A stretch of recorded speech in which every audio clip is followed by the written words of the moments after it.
Kyle Morrison stared at the strange signal on his screen and felt his heart beat faster in his chest. The small exploration ship called Wanderer had been mapping empty space for 3 months now, and nothing interesting had happened until this very moment. The signal pulsed with colors he had never seen before, and it sang with sounds that made his bones vibrate in a way that felt both wonderful and terrifying at the same time. He should have reported it to Earth Command right away, but something stopped him. Something in that signal felt like it was calling to him personally, and he could not ignore it no matter how hard he tried. Kyle set a new course toward the source, and the ship jumped into faster-than-light travel with a bright flash. When he arrived at the coordinates, his jaw dropped open in shock. A planet hung before him wrapped in purple mists that swirled like living things. Forests of crystal towers rose from the surface, and they glowed with soft light, even though no sun shone nearby. The whole world looked like something from an ancient dream, or maybe a nightmare, depending on how you looked at it. Kyle landed his ship in a clearing between the crystal trees and grabbed his sidearm before stepping out onto the alien soil. The ground felt soft under his boots like walking on moss, but it shimmered with tiny lights that faded wherever he stepped. The air smelled sweet like flowers, but also had a metallic taste that made him want to cough. He walked for maybe 20 minutes before he found her. Queen Seraphil sat on a throne made of black stone that seemed to drink in all light around it. She looked human at first glance, with long silver hair that fell past her shoulders and pale skin that almost glowed, but her eyes were too bright and shifted between purple and silver as she watched him approach. She wore armor that looked like it had been grown rather than forged, and it was covered in scratches and dents from countless battles. Beside her lay the dragon. Kyle had read about dragons in old Earth stories, but seeing one in real life made those tales seem tiny and pathetic. Vorthax was the size of a small building with scales that looked like pieces of the night sky had been torn off and stuck to his body. Stars and galaxies swirled within each scale, and his eyes burned with cosmic fire. But the dragon was hurt badly with great wounds along his side that leaked light instead of blood. The queen spoke, and Kyle understood her words even though she did not speak English or any language he knew. Something in the air carried meaning directly into his mind, and it made his head hurt a little bit. She told him about her people called the Astriel, who had ruled many worlds for thousands of years. They had lived in peace with the star dragons and built wonders that humans could barely imagine. But then the Devourers came from dark spaces between galaxies, and they consumed everything in their path. The Astriel fought back with all their power and wisdom, but it was not enough. World after world fell, and billions died screaming. The queen had searched across the stars for something that could save her people. Ancient records spoke of a weapon buried deep in Astriel genetics, but it needed a catalyst to awaken. That catalyst had to come from a young race that still carried the fire of change and growth in their blood. Humanity was that race, and Kyle was the first human she had found. Kyle felt dizzy as she explained what she needed. He would have to bond with her daughter, Princess Lyran, in a ritual that would merge their minds and bodies in ways he could not fully understand. The bond would activate the weapon and give them a chance to destroy the Devourers once and for all. He looked at her and felt something stir in his chest. Despite the armor and the throne and the impossible age, she claimed Seraphil was beautiful in a way that made his breath catch. For just a moment, he imagined what it might be like to stay here with her and learn the secrets of the stars. She saw it in his eyes and smiled sadly. The expression made her look even older somehow, as if the weight of centuries pressed down on her all at once. She told him that she was too old for him and had fought too long to offer him anything but pain. Her body carried too many scars from battles both physical and mental. She had loved and lost more times than he could count, and each loss had taken pieces of her soul. But her daughter Liren waited in the citadel of falling stars, and through her the weapon could be awakened. Only through Kyle could her people survive this endless war. Vorthax lifted his great head and looked at Kyle with eyes that held more intelligence than any human. The dragon spoke directly into his mind without words and showed him visions of burning worlds and screaming children. He showed him the devourers ripping apart planets and leaving nothing but empty husks floating in space. He showed him a future where the devourers finished with the Astriel and turned their hunger toward Earth. Kyle felt sick to his stomach, but he also felt anger rising hot in his chest. These creatures had destroyed so much beauty and killed so many innocent beings. If he could stop them, then did he have any right to refuse? But doubt crept in as well. He was just one man, and not even a very important one. He was a junior officer on a small exploration ship, and nobody back home would call him a hero. What made him qualified to save an entire civilization that was thousands of years older than his own? The Queen seemed to read his thoughts, and her expression softened a little. She told him that heroes were not born already perfect and knowing what to do. They were ordinary people who chose to act when the moment came, even though they were scared and uncertain. She had watched him from the moment his ship entered the system, and she saw in him something her people had lost over the long centuries.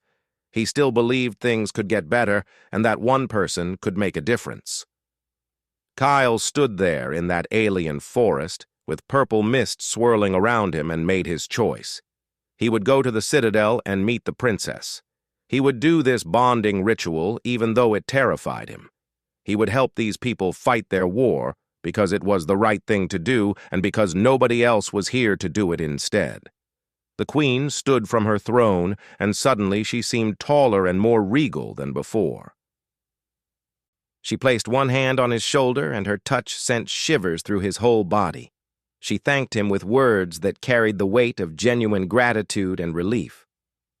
Then she turned to Vorthax, and the dragon struggled to his feet, despite his terrible wounds.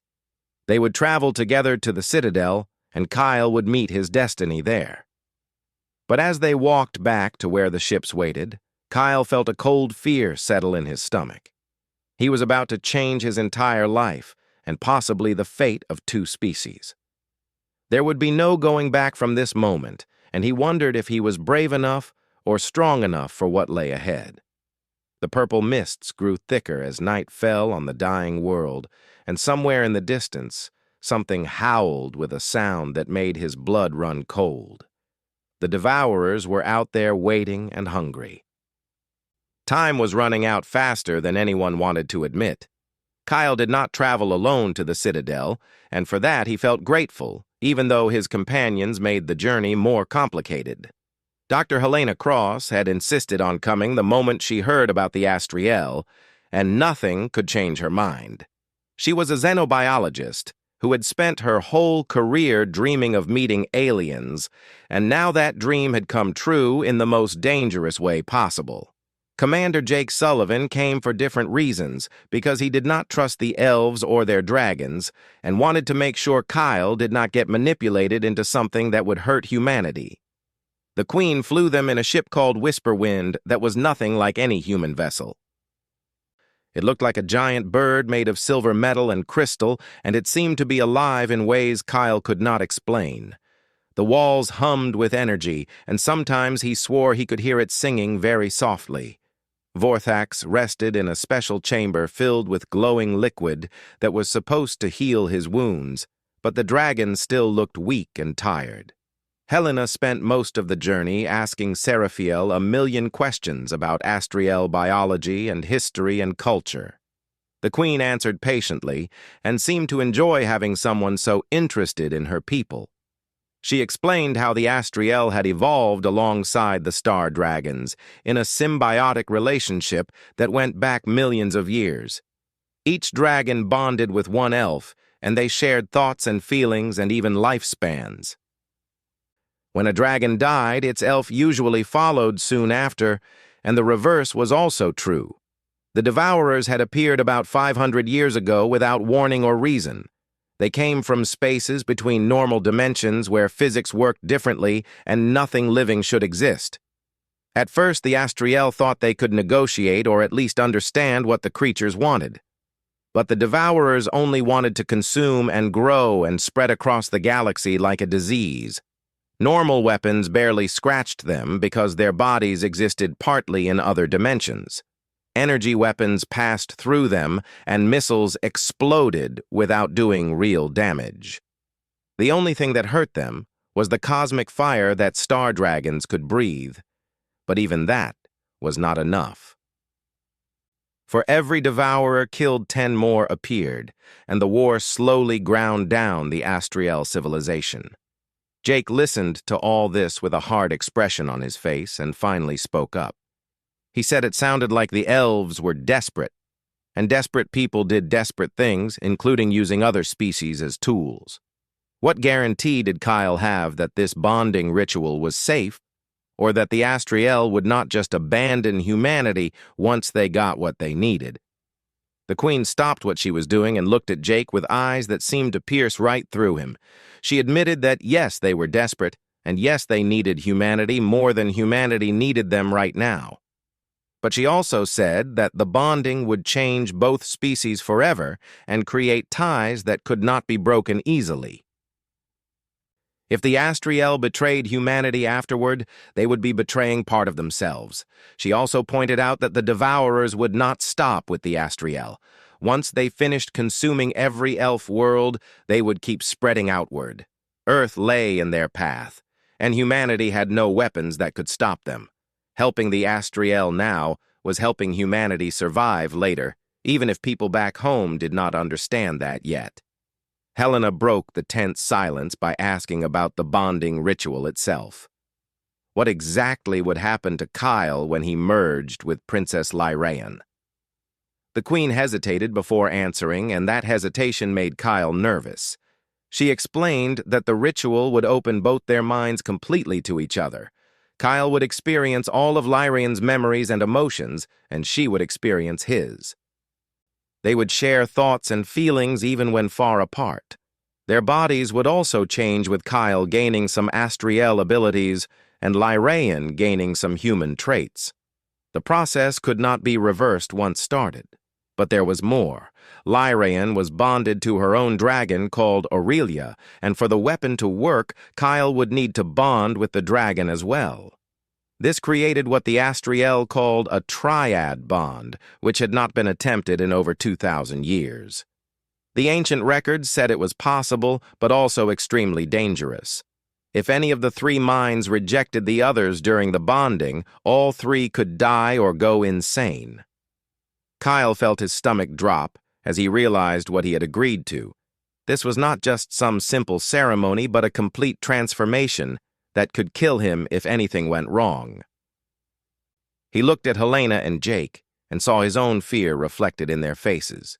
The journey took 6 days by human time measurement, though the whisper wind moved faster than light most of the way.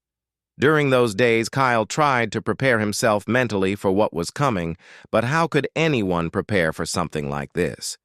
He meditated and exercised and read everything Helena could find about Astriel psychology, but none of it made him feel ready. On the 4th day, they encountered their first Devourers. 3 ships appeared from nowhere and immediately attacked without any attempt at communication. The creatures piloted vessels that looked like they had been grown from black metal and rotting flesh mixed together. They moved in ways that defied physics, twisting through space like snakes. Seraphiel took the whisper wind into evasive maneuvers, and the living ship responded instantly to her thoughts. Energy beams lanced out from the Devourer ships and hit their shields, making the whole vessel shake. Jake ran to the weapons station and started firing back, but his shots passed through the enemy vessels like they were made of smoke. Then Vorthax emerged from his healing chamber, even though he was still badly hurt. The dragon launched himself into space without any protection, because star dragons did not need air or warmth. He flew at the Devourer ships, trailing cosmic fire behind him like a comet. Kyle watched through the view screen as Vorthax attacked, and it was the most beautiful and terrifying thing he had ever seen. The dragon breathed fire that burned with the heat of collapsing stars, and everywhere it touched, the devourers screamed. Their ships melted and their bodies dissolved into ash. But there were so many of them, and Vorthax was already weak. One of the creatures got past his guard and latched onto his back with tentacles made of shadow. It started draining his life force, and the dragon roared in pain. Scifi cried out and grabbed her chest as if she had been hit as well. Kyle realized that she was feeling Vorthax's pain through their bond. Helena suddenly shouted that she had an idea. If the Devourers existed partly in other dimensions, then maybe they were vulnerable to quantum disruption. She started working on modifying the Whisperwind's engines to emit a specific frequency. Jake helped her, even though he barely understood what she was doing. When they activated the modified engines, the effect was immediate. The Devourers froze in place as if time had stopped for them. Vorthax tore the creature off his back and incinerated it along with the other two ships. Then he returned to the Whisperwind, exhausted and bleeding light from new wounds. They jumped away before more Devourers could arrive, but the damage was done. Vorthax would need weeks to heal now instead of days, and Seraphil looked pale and shaken.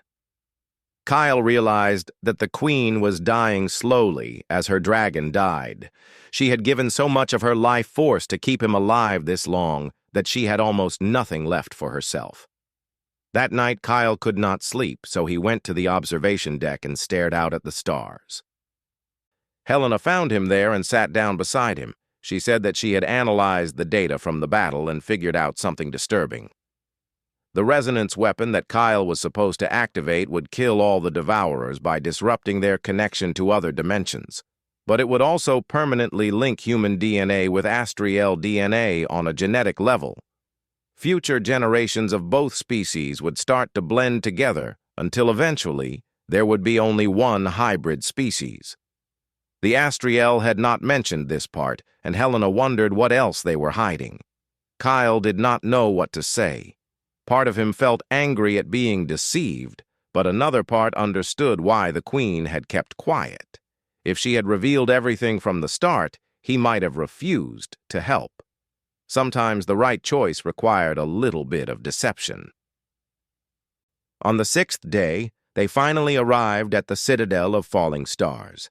The massive space station orbited a dying red giant star, and it was breathtaking. Towers of crystal and metal spiraled outward from a central core that glowed with inner light. Hundreds of ships moved around it, and Kyle could see star dragons flying between the towers. As the Whisperwind docked, Seraphil turned to Kyle and placed her hand over his heart. She told him that whatever happened next, he should remember that he was braver than he knew. Then the airlock opened, and Princess Lyraean stood waiting on the other side. She was nothing like Kyle had expected, and everything would change from this moment forward. Princess Lyraean looked like a warrior who had been fighting for lifetimes, and in many ways that was exactly what she was. Her silver hair fell in a single braid down her back, and her eyes shifted between violet and gold as she studied Kyle with an expression that mixed curiosity with resentment. She wore armor that bore the marks of countless battles, and a sword hung at her hip that hummed with barely contained energy. Scars crossed her exposed arms, and one ran along her jaw, but somehow they made her more striking rather than less. She spoke in a voice that carried authority and barely hidden anger. Her mother had offered her like a prize to be won by some primitive human. She did not want this bond and did not need a stranger inside her mind. But she would do her duty for her people, because that was what princesses did even when it tore their hearts apart.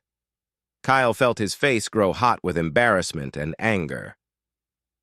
He had not asked for any of this either, and he certainly did not want to force himself on someone who clearly did not want him. Maybe they should just call the whole thing off, and he could go home and pretend none of this had happened. But Seraphil stepped between them, and her voice cut through the tension like a blade. There was no time for pride or hurt feelings. when billions of lives hung in the balance. The Devourers would not wait for them to sort out their emotions. They would bond, or they would watch everything burn, and the choice was really that simple. Lyran glared at her mother, but finally nodded. She turned and walked deeper into the citadel without looking back. Kyle and the others followed through corridors that seemed to shift and change as they moved. Helena whispered that the station was partly alive like the whisper wind and responded to the thoughts of those who lived within it.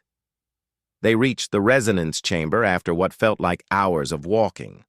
The room was enormous and circular, with walls made of transparent crystal that looked out onto the dying star. In the center stood a platform surrounded by glowing symbols that hurt to look at directly, and coiled around the platform was Aurelia. The dragon was smaller than Vorthax, but no less magnificent. Her scales shimmered with colors that had no names, changing from moment to moment.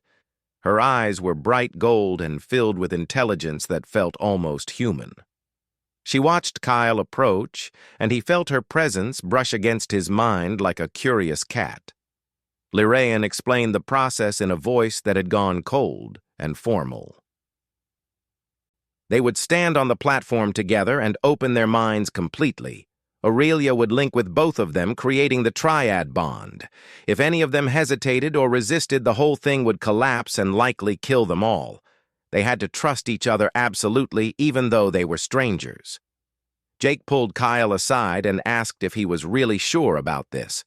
There was still time to back out, and nobody would blame him for walking away. This was too much to ask of anyone, and humanity would find another way to deal with the Devourers when the time came. But Kyle looked at Lyraean and saw past the anger to the fear and exhaustion underneath. She had been fighting this war since before he was born. She had watched friends and family die while she kept going because someone had to. If he walked away now, she would have to find another human and start all over again, and how many more people would die in the meantime. He told Jake that he was sure, even though he was lying a little bit. Then he walked to the platform and took his place across from Lyraean. She met his eyes, and for just a moment, her expression softened. She thanked him quietly for his courage, even though she still did not like the situation. Aurelia moved between them and placed her head first against Lyraean's chest and then against Kyle's. The dragon's scales felt warm and alive under his hand. Then the symbols around the platform began to glow brighter and brighter until Kyle had to close his eyes against the light. The bonding hit him like a wave of fire and ice at the same time. Suddenly, he was not just Kyle anymore, but also Lyraean and Aurelia. He felt their thoughts and memories pouring into him faster than he could process. He experienced Lyran's childhood in crystal palaces and her first flight on Aurelia's back. He felt the joy of soaring through space with the wind that was not wind rushing past. But he also felt the horror of her first battle when she was barely 100 years old. He experienced the death of her older brother torn apart by Devourers while she watched helpless. He felt her guilt at surviving when so many others died. He lived through 4 centuries of endless war and loss until the pain of it threatened to drown him. And Lyraean was experiencing his life too. She felt his human childhood on Earth and the wonder of looking up at the stars and dreaming of what lay beyond. She experienced his loneliness as a junior officer assigned to an exploration ship where nothing ever happened. She felt his fear when he first received the signal and his determination to help, even though he was terrified. Aurelia bound them together, taking pieces of each mind and weaving them into something new. The dragon's own consciousness joined theirs, ancient and vast and deeply kind. She showed them how the universe looked through dragon eyes, where every star was a living thing singing its own unique song. The pain was incredible and Kyle wanted to scream, but he had no mouth anymore because he was not separate from Lyraean and Aurelia. They were one being stretched across 3 bodies. If he broke the connection now, they would all shatter into pieces that could never be put back together. So he held on and pushed deeper into the bond. He shared his hope with Lorraine and his belief that things could still get better. He gave her his human stubbornness and refusal to give up even when the odds seemed impossible. And she gave him her strength and her centuries of combat experience. She shared her love for her people and her determination to save them no matter the cost. Aurelia poured her dragon fire into both of them, changing their bodies on a fundamental level. Kyle felt his bones become denser and his muscles stronger. His senses sharpened until he could hear the hum of the station's power core and smell the ozone from the star outside. His mind expanded, and suddenly he understood Astriel technology instinctively, as if he had studied it his whole life. And then he saw the hidden memory. It was buried deep in Lyran's mind, sealed away behind barriers she did not know existed. Kyle glimpsed a figure made of shadow and starlight standing before a younger Seraphil. The Whisperer offered her power to fight the Devourers, but demanded payment that the memory did not reveal. The Queen agreed, and the memory ended abruptly. The bonding finished, and Kyle collapsed onto the platform, gasping for air. His body felt different, heavier, and lighter at the same time. He looked at his hands and saw faint silver lines running under his skin like Astriel circuit patterns. Lyraean knelt beside him, breathing hard, and when she met his eyes, he felt her emotions as clearly as his own. The anger was gone, replaced by something complicated that mixed gratitude with sorrow, with the beginning of affection. Aurelia rumbled deep in her chest, sounding pleased. The triad bond had succeeded against all odds. Kyle was now part dragon and part elf, while still being human. Lyraean had gained human adaptability and creativity, and Aurelia had become stronger by joining with both of them. Helena rushed forward to check Kyle's vital signs and started talking excitedly about the biological changes she was detecting. Jake looked relieved, but also worried as he watched the silver lines glow faintly under Kyle's skin. Seraphil approached with Vorthax, limping beside her. The Queen looked at Kyle and Lyrian standing together, connected by invisible threads, and tears ran down her face. She had gambled everything on this moment, and it had worked. The resonance was awakening, and soon they would have a weapon that could end the war. But Kyle barely heard her because he was focused on the hidden memory he had seen. He confronted the Queen about the Whisperer and demanded to know what bargain she had made. What price had she agreed to pay for the power to fight back? Seraphiel's expression went blank and cold. Some bargains were necessary no matter the cost. She would not apologize for doing whatever it took to save her people. The details did not matter anymore because the deal was done and could not be undone. Before Kyle could press further, an alarm blared through the citadel. Red light flooded the chamber, and Aurelia roared in warning. The Devourers had found them and were launching a full-scale assault on the Astriel homeworld. Every ship and dragon was being called to battle immediately. Lyraean grabbed Kyle's hand and pulled him toward the exit. There was no more time for questions or doubts. The war had come, and they would fight together or die together. Through their bond, he felt her fear and determination, and under that a fierce protective instinct toward him that surprised them both. As they ran through the shifting corridors toward the hangar bay, Kyle realized that his old life was truly over. He was no longer just a human, but something new and unprecedented. Whatever happened next would determine the fate of two species, and possibly the entire galaxy. The Whisperer's secret hung over everything like a shadow, and Kyle knew they would have to face that truth eventually. But first, they had to survive the battle that was coming.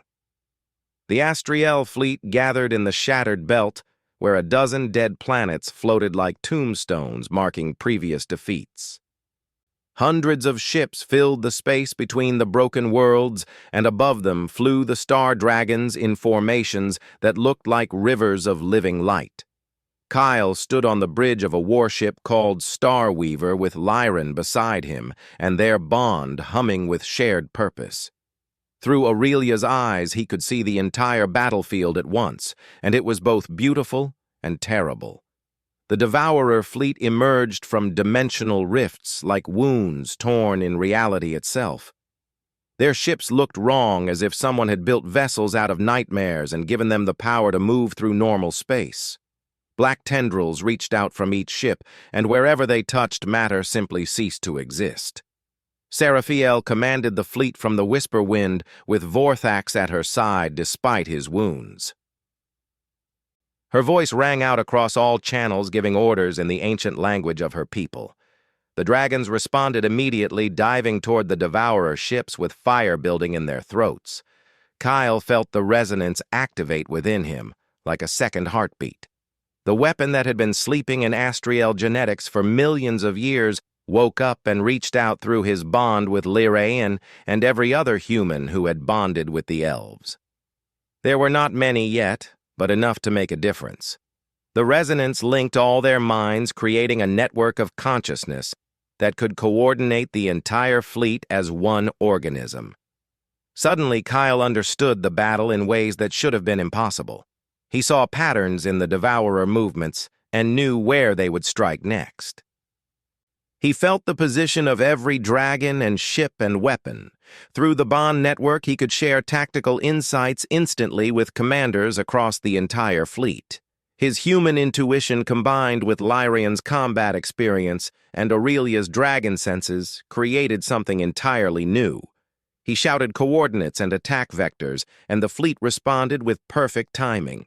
Dragons swooped in from unexpected angles, breathing cosmic fire that actually hurt the Devourers now, because the resonance made the flames exist partially in other dimensions. Ships fired modified weapons based on Helena's quantum disruption theory, and the enemy vessels shuddered and died. For the first time in 500 years, the Astriel were winning. The Devourers had never faced opponents who could match their dimensional abilities, and they did not know how to respond. Their formations broke apart, and they started retreating toward the rifts they had emerged from. Jake flew a fighter craft alongside other human pilots who had volunteered to help once Earth Command finally understood the threat. He whooped over the comm channel as his modified missiles tore through a Devourer ship.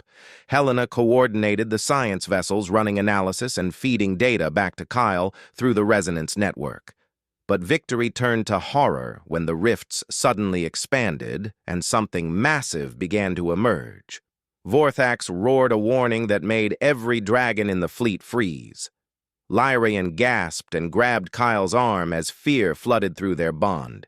Even Serafiel's confident voice faltered. The Whisperer entered normal space, and reality itself seemed to bend around it. The entity was larger than any ship and made of darkness that pulsed with starlight. It had no fixed form but constantly shifted between shapes that hurt to look at. When it spoke, its voice filled every mind on the battlefield at once. It revealed itself as the creator of the Devourers and explained its purpose with casual cruelty. The Whisperer traveled between galaxies, culling civilizations that had grown too stagnant. The Astriel had achieved near immortality and stopped evolving, so they had to be removed to make room for younger races. The Devourers were simply tools to accomplish this task. Kyle felt sick as the truth poured into his mind. The war had never been about territory or resources, but about forced evolution through genocide. The Whisperer saw itself as a gardener pruning dead branches, but then the entity turned its attention to Serafiel and revealed even more. The Queen had made a bargain centuries ago when the war first started. The Whisperer offered her knowledge of the resonance weapon and clues about finding humanity. In exchange, she agreed to allow her species to be fundamentally changed by bonding with humans. The Astriel would lose their immortality and their genetic purity, but they would survive. Lyraean screamed in betrayal as the memory blocks shattered. Her mother had orchestrated everything from the very beginning. The desperate search for humans had been part of the plan all along. Kyle and every other human who bonded were not saviors, but tools to transform the Astriel into something the Whisperer found acceptable. Seraphil did not deny any of it. Her voice rang out cold and determined. She had saved her people the only way she could. Yes, she had manipulated events and hidden the truth. Yes, she had sacrificed their immortality and genetic purity. But they were still alive and would continue to exist in a new form. That was all that mattered. The fleet dissolved into chaos as Astriel commanders argued and dragons roared in confusion. Some wanted to keep fighting while others felt too betrayed to continue. The Devourers sensed weakness and pressed their attack with renewed fury. Ships exploded and dragons fell burning from the sky. Kyle felt the resonance network fracturing as trust broke down across the fleet. Without unity, the weapon could not function properly. They were losing and would all die if something did not change immediately. He made a choice in that moment that would alter everything. Through the resonance network, he pushed out his own emotions to every bonded pair. He showed them his memory of deciding to help despite his fear. He shared his human belief that imperfect choices were better than no choices at all. He made them feel his certainty that surviving through change was better than dying to preserve an ideal. And he showed them Earth. He let them see humanity's bloody history of evolution and adaptation. Humans had changed and mixed and absorbed other cultures for thousands of years. They had lost their genetic purity countless times and emerged stronger for it. Change was not death, but transformation, and transformation was not the end, but a new beginning. Lyran joined her voice to his through the bond. She admitted her own anger at her mother's deception, but also her understanding of the impossible position Seraphil had been in. Would any of them have chosen differently if billions of lives depended on their decision? Was pride worth more than survival? Slowly, the fleet stabilized as acceptance spread through the network. The Astriel had already changed by bonding with humans. Fighting now was fighting for their transformed future, not their lost past. Kyle turned his attention to the Whisperer and activated the resonance weapon at full power. He felt it surge through every bonded pair in the fleet, pulling energy from the star dragons and channeling it into a wave of disruption that existed across multiple dimensions at once. The wave spread outward in a sphere of blinding light. The Devourers screamed as their connection to other dimensions shattered. Their ships dissolved into ash, and their bodies simply stopped existing. Across the entire shattered belt, they died by the thousands until none remained. But the Whisperer did not die. It laughed with a sound like galaxies colliding and began to retreat back through its rift. The resonance weapon hurt it, but could not destroy something that existed beyond normal reality. As it vanished, it left behind a final message. Humanity and the Astriel had chosen to become something new, and the Whisperer found that interesting. It would allow them to continue existing for now. But when they too grew stagnant in thousands of years, it would return. And it would watch to see if humanity could maintain its adaptability or if they would eventually need culling as well. The bargain was complete and the price was an uncertain future. The rift closed, and the battlefield fell silent except for the crackling of debris and the groans of damaged ships. They had won, but the victory felt hollow. The Devourers were gone, but the Whisperer remained somewhere out in the dark between galaxies waiting and watching. Kyle collapsed into a chair as exhaustion hit him like a physical blow. Lyran leaned against him, and through their bond he felt her complex emotions. Relief at surviving mixed with grief for all who had died. Anger at her mother's deception mixed with grudging respect for the impossible choice. And underneath it all, a growing certainty that Kyle was now permanently part of her life, for better or worse. Aurelia landed on the hull of the Starweaver, and her presence in their minds felt warm and comforting. The dragon began to sing a song of mourning for the fallen, but also of hope for what came next. The war was over, but everything had changed, and nothing would ever be the same again. The aftermath of battle stretched across weeks as the combined fleet tended to their wounded and counted their dead. Thousands of Astriel had died, and dozens of dragons would never fly again. The human casualties were smaller but still painful for such a young spacefaring species. Kyle spent those weeks helping coordinate relief efforts while adjusting to his transformed body and the constant presence of Lyraean in his mind. Earth Command responded to news of the battle with confusion and fear. Some officials celebrated humanity's role in saving an alien civilization and gaining access to incredible technology. Others worried that humans had been manipulated into a war that was not theirs and permanently altered in ways nobody fully understood. Debates raged across every news channel and government assembly. But one thing became clear quickly. Humanity was now a major power in the galaxy, whether they wanted to be or not. The bonding process had given humans abilities they never could have developed on their own. Enhanced strength and senses and lifespan, instinctive understanding of advanced technology, psychic connections with partners and dragons.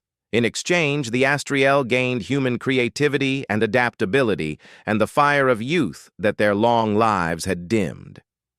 Helena published papers analyzing the genetic changes and predicted that within a few generations, the two species would become indistinguishable.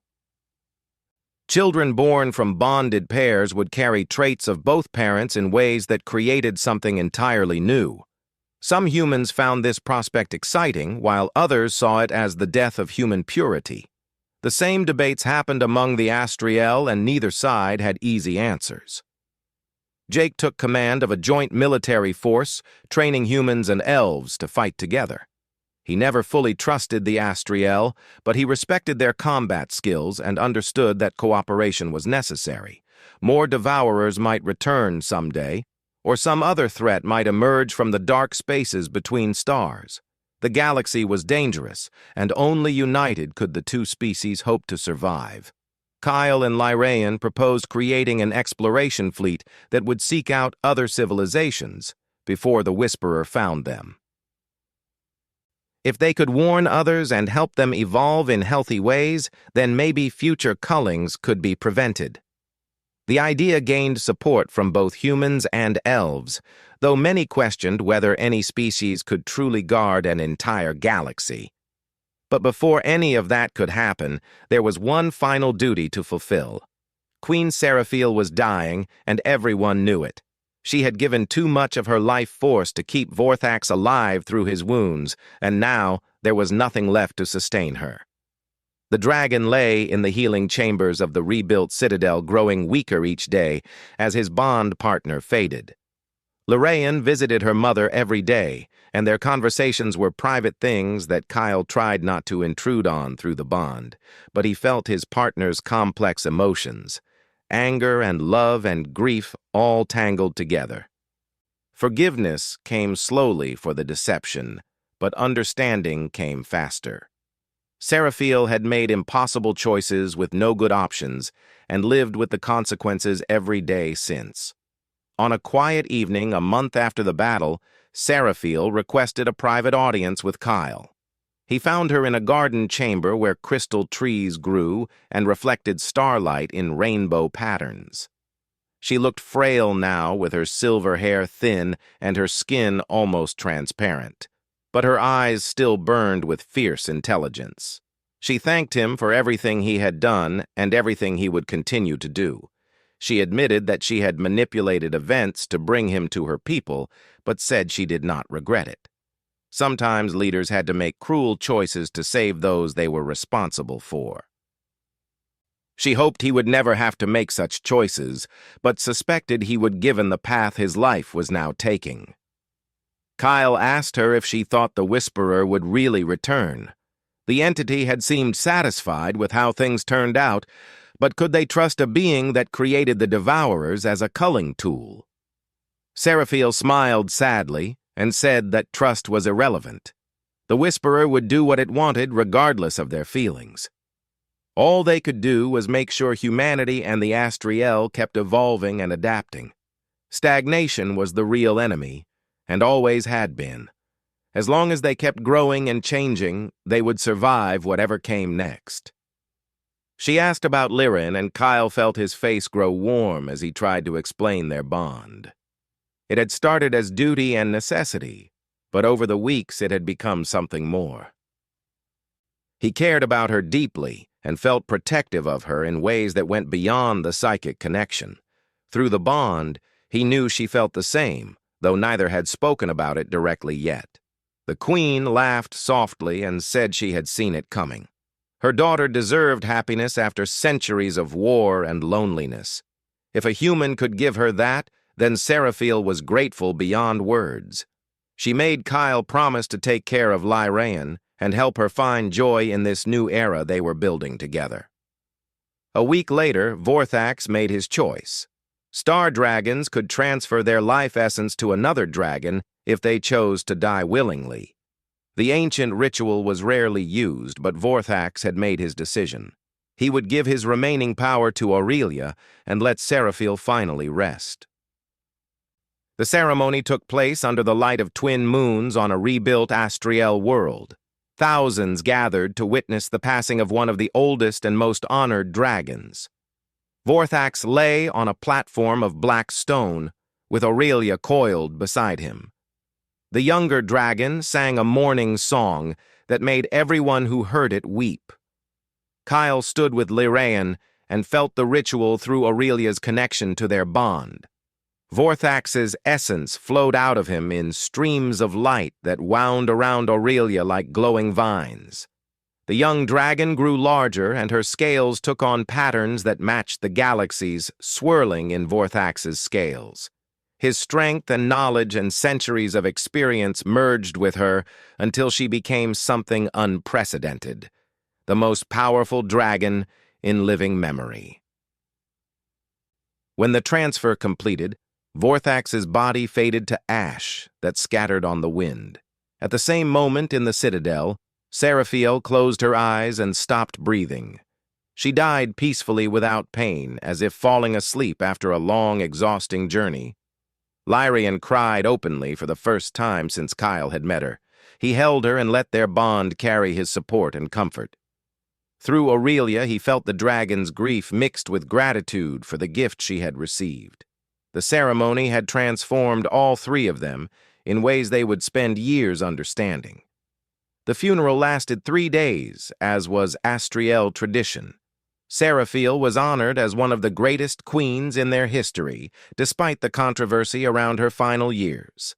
She had saved her people when no one else could and paid the ultimate price for her choices. Humans and elves stood together at the memorial, and for the first time it felt like they truly were becoming one people. A month after the funeral, Kyle and Liren stood on the bridge of a new ship called Harmony. It was built using both human and Astriel technology, creating a vessel unlike anything seen before. The crew was mixed with both species working side by side. Helena served as chief science officer, while Jake led the military contingent. Dozens of bonded pairs filled the ranks, including several dragons who had partnered with human riders. Their mission was ambitious and probably impossible. They would explore uncharted space seeking new civilizations. They would warn others about the Whisperer and offer alliance against future threats. They would prove that evolution through cooperation was better than stagnation through isolation. Aurelia flew beside the ship, larger and more magnificent than ever. Through the bond, Kyle felt her joy at the freedom of space and her determination to honor Vorthax's sacrifice. The dragon had taken on aspects of her predecessor's personality, and sometimes Kyle heard Vorthax's wisdom in her mental voice. Liren turned to Kyle and asked where they should go first. The galaxy was vast and full of dangers, but also wonders waiting to be discovered. Kyle smiled and pulled up a star map showing thousands of unexplored systems. He pointed to a cluster of stars about 50 light-years away where sensors had detected unusual energy readings, anywhere the Whisperer had not corrupted yet.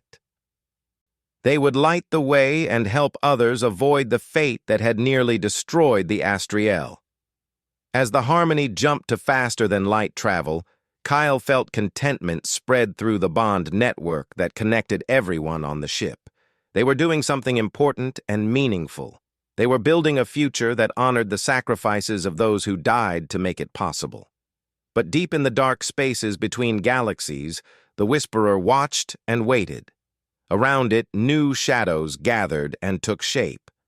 The next culling was already being prepared, though it would not arrive for centuries or millennia. The entity observed humanity's unpredictability and the Astriel's newfound adaptability with something like interest. For the first time in eons, it was uncertain about the outcome. These two species might survive through cooperation and evolution, or they might grow complacent and stagnant like so many others before them. Time would reveal the truth, as it always did. The Whisperer was patient. It could wait as long as necessary. Back on the Harmony, Kyle stood beside Lyrian and looked out at the stars rushing past. Through their bond, he felt her thoughts mirror his own. They had been through hell together and emerged changed, but not broken. Whatever came next, they would face it together, along with all the others who had chosen adaptation over extinction. The war was over, but the real journey had just begun. And for the first time in 500 years, the Astriel had hope for a future worth living. Humanity had given them that gift, and in return received wonders beyond imagination. It was a fair trade, and one that would shape the galaxy for generations to come. The story of Kyle and Lyrian and Aurelia would be told and retold until it became legend. The human who bonded with an elf princess and her dragon to save two species from destruction. But for now, they were just explorers heading into unknown space with courage and hope, lighting their way forward into whatever mysteries awaited them among the stars.